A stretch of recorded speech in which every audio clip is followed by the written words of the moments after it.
Okay, so this is my reflection on the critical seminar, and it was week two, and it was on the enchantment. It was the seminar where we spoke about the Purloined Letter by Poe and Schlag's Enchantment of Reason. And I decided to use this seminar because, first of all, like just like the what is law essay being an eye opener, showing us what we actually believed in. This seminar proved to me that this seminar opened my eyes to the fact that there is no guarantee that what you believe in is actually real. In the sense that that was so, and that was like the theme of the entire seminar. I just remember at the time, whilst the seminar was still going on, I remember thinking, oh my goodness, like, so what do you believe in? Like, what should you believe in? Like, you can't even ask that question because whoever is telling you this, whoever answers your question, is enchanted themselves. And it's just, we might just all be living one massive lie, and there's no way of getting out of it because no one has the answer. Like, the answer does not exist because we don't know what it is. That frightened me a bit in the sense that everything that you've done, because I'm someone who does things because I believe in them wholeheartedly. I'm willing to sacrifice for them. I'm willing to do anything just to prove my point.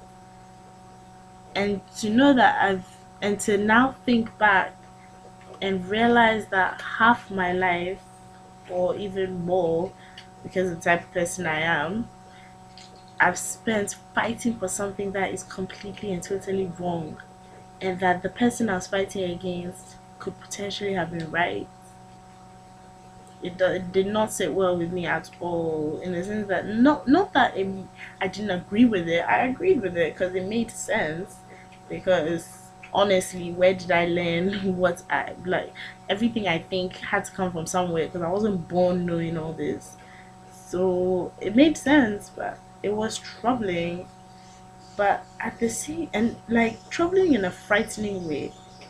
But at the same time, like as I was thinking about this, I was just in my mind thinking, well, it just means that one day I too will be able to do that to someone else, or I should be able to convince someone into believing that my reality is the truth.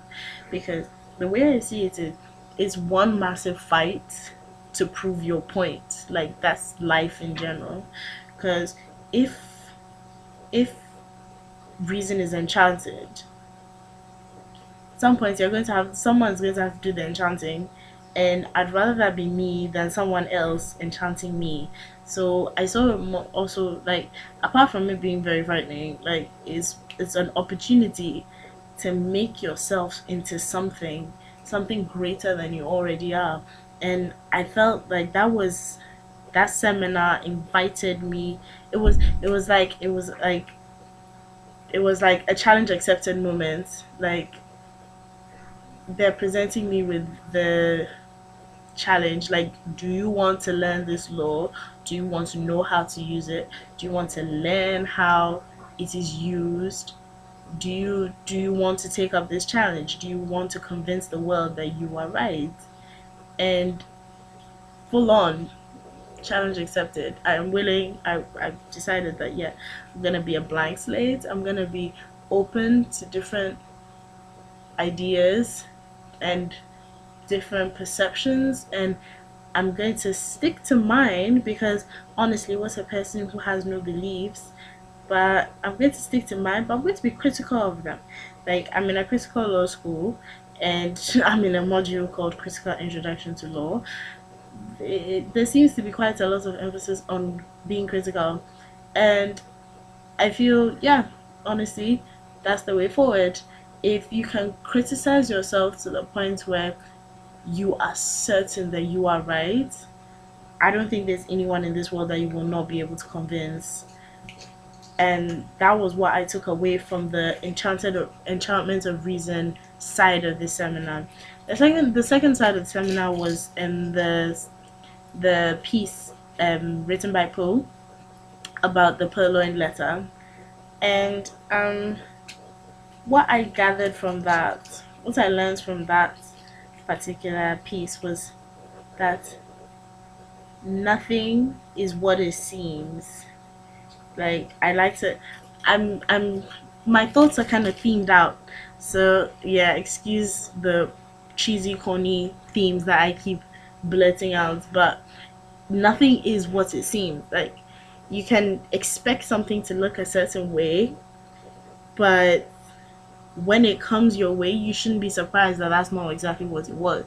And in a way, again, I felt like it was speaking directly to me, especially since I had created this fabulous idea of fairy tale, like fairy tales, like knights in shining armor and bad villains carrying injustice on their foreheads, writing the law, flailing a sword in the sky, trying to attack these people and sorting them out, and the village folk society jumping around saying, like, rejoicing that they've been saved by the law.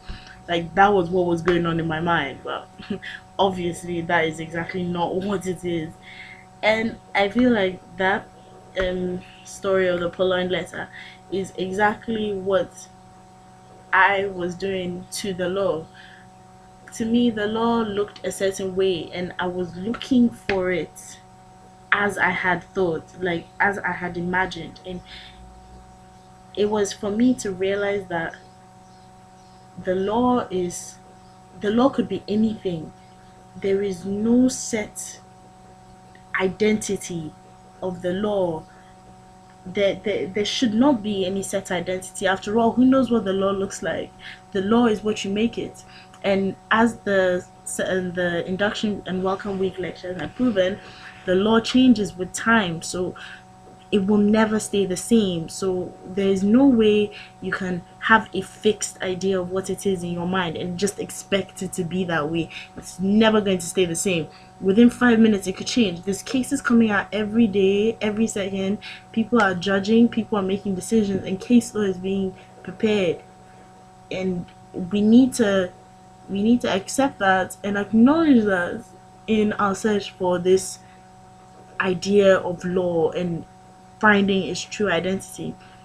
And I feel that seminar perfectly, perfectly summed that up. And to be fair, all this that I'm saying, especially about this purloined letter section of the seminar, I didn't start thinking all this till probably over my Christmas holiday, because it was the enchantment of reason that completely bowled me over, and I just fell in love with, and I just forgot entirely that there was a second side of it. And I didn't really think about it till recently, and I was like, why would they have paired it together? It must be a message that they're trying to put across. So I'm really sorry if it seems like I've omitted my initial thoughts about the purloined letter, because to be fair and to be honest, I didn't really have any initial thoughts. I didn't think about it at all. I just chose it because of the enchantment of reason section, because that was all like immediate. Like everything I thought about the enchantment of reason was immediate. It just came to me thinking during the seminar. So yeah. So I feel like all these thoughts, all these ideas that I had and have now, they've come to pass. I've been proven right, in the sense that like, I don't think I would have gotten this far in my understanding of law if I hadn't given up what I already knew. But I'm not afraid to give up what I already know, because it's written down in my what is law essay, so I can always go back and refresh my memory of what I used to think. But I honestly feel moving forward is better than sitting in the past. So I will accept my new thoughts and critically analyze them before accepting them, though. And yeah, that's more or less what I believe and feel and still feel about the enchantment of reason and purloined letter. The reason why this isn't as detailed and in depth is honestly I've thought this this idea that I have has been with me right probably from the August autumn term, sorry. And I haven't really changed my mind much based on this particular piece of evidence because I just feel like that was the message. Identity is not definite, and already what you feel might be an identity may not even be the real identity. So why are you so entrenched in it? Why are you so reluctant to give it up? It may not even be the truth. Like, yeah, I feel that's a very powerful message. But at the end of the day, it makes you wonder, like, is there really nothing that you can believe in? Like, should we really have no values, no beliefs? I personally don't think so. I haven't figured out that end of the the whole message yet. But to me, I just feel you need something to believe in. You need something to hold on to so you can base other things on it. So yeah, choose what you believe in wisely, but do believe in something, whether it's a lie or it's the truth. But believe in it like it is the truth. Make it your truth, and then work forward from there, from that point, and all should be well. Yeah. So that's that for this piece of evidence. My next piece of evidence is the seminar from the spring term, and I chose one from public law on judicial review. Okay,